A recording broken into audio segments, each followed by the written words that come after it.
Hey, so I'm standing next to my clematis. As you can see, it's very tall.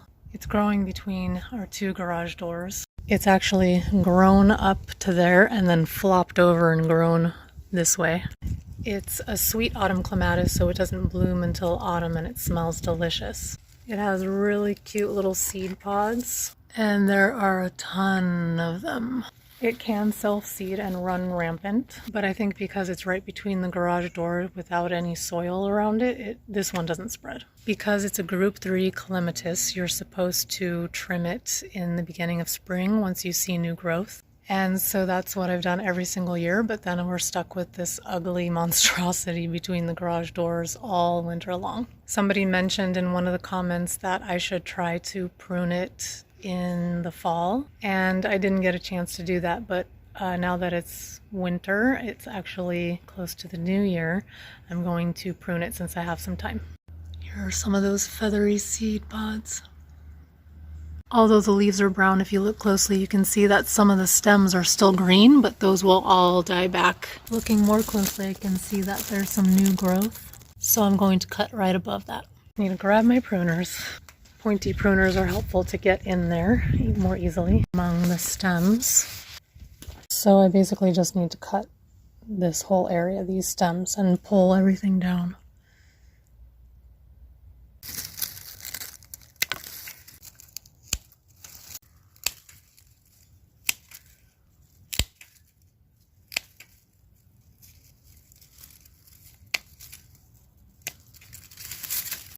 The stems are weaving through the lattice, so I'll have to unravel that. And a good 5 to 12 inches above the ground is a sufficient height for cutting. And of course you want to cut above a node like this, giving these little ones a chance to grow next year. If you look closely, you can see the green in the stem.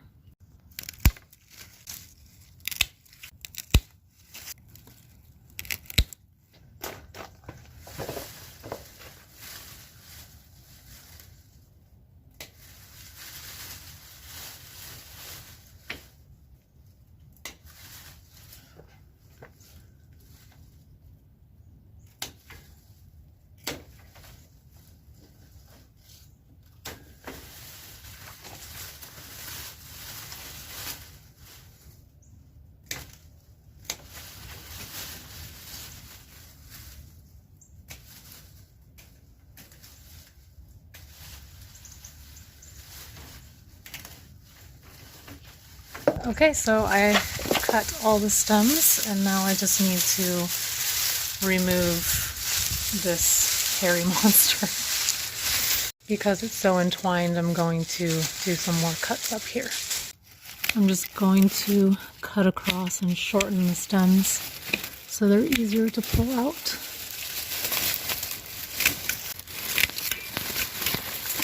Can't see what I'm doing. These cuts are just random.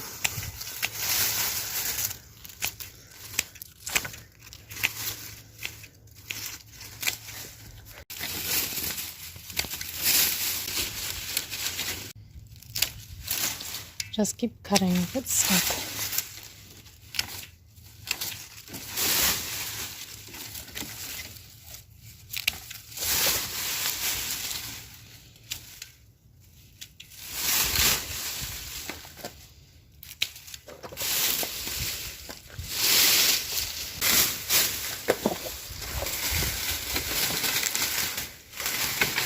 Careful not to rip your lattice off, though.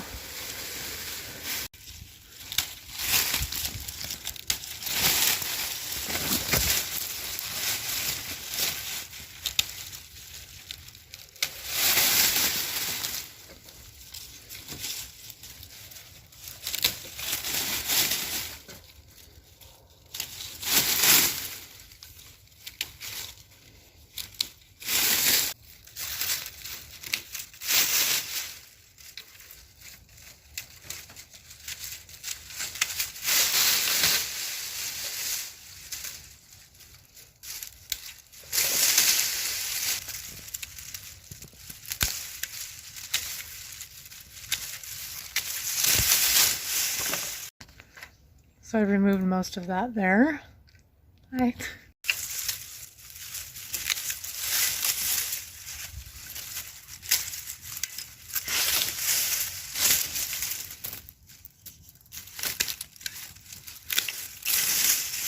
There's a big pile, but all of that is still up there.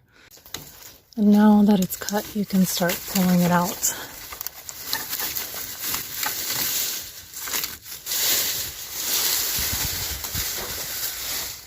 Looks better. That is all separated from the root ball. None of that will grow again.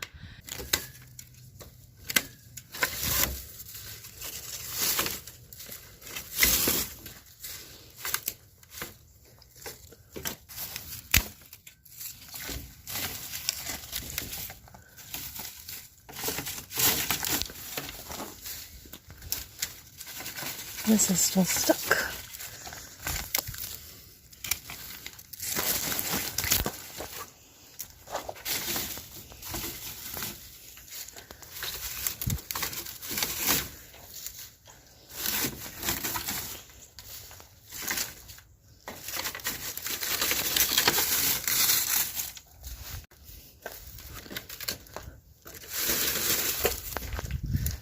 Now it's even more obvious.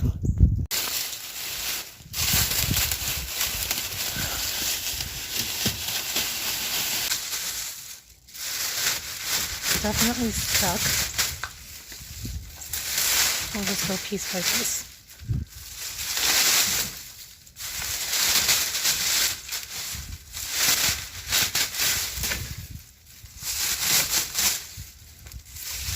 Not a pretty job, but someone's got to do it.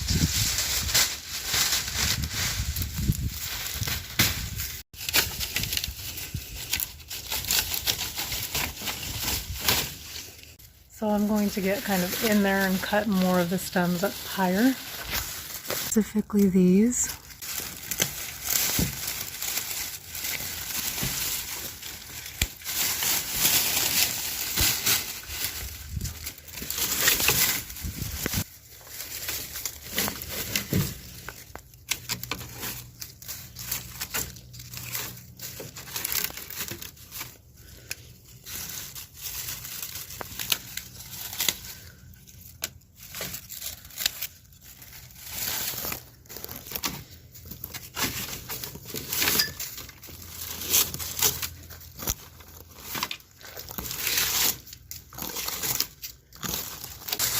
It's stuck on the lamp.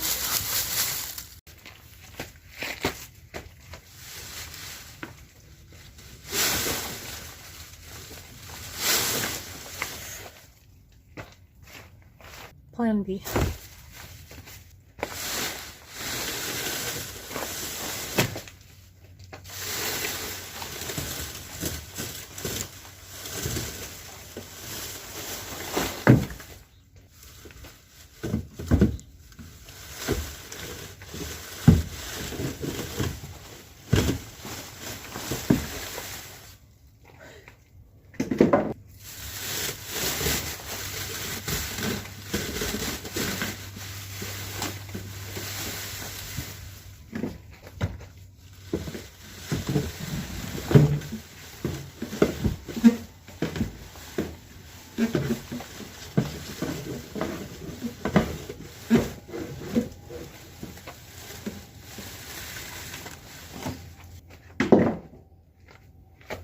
Okay, so it's stuck there on the tip of the lamp. I was hoping I didn't need to break out a stool or a ladder. Here we go. Oh, I can't reach.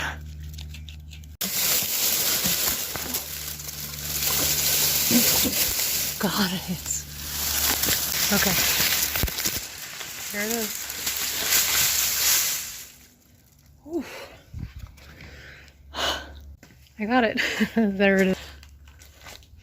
That's a lot of vines. And this is what's left. Hopefully it comes back in spring. I'll just clean it up a little bit, but it's no problem to leave leaves down here to insulate it.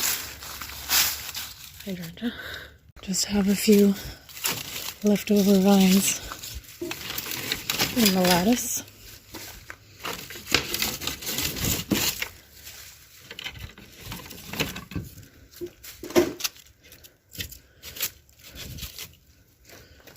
There we go, and now we can drive out of the garage without scraping the side of the car.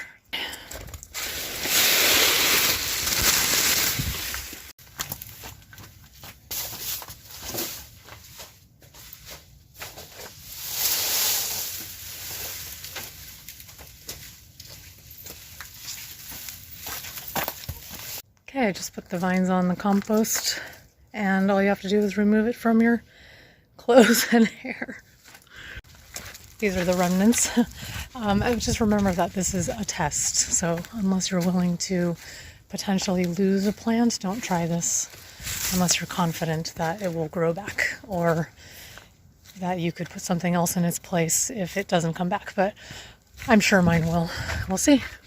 Come back in spring to find out.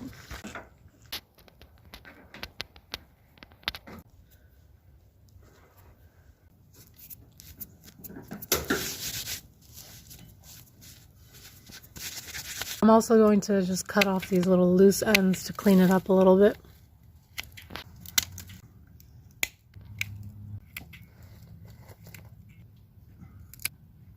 Nice and clean and ready for the spring. I broke a nail doing that.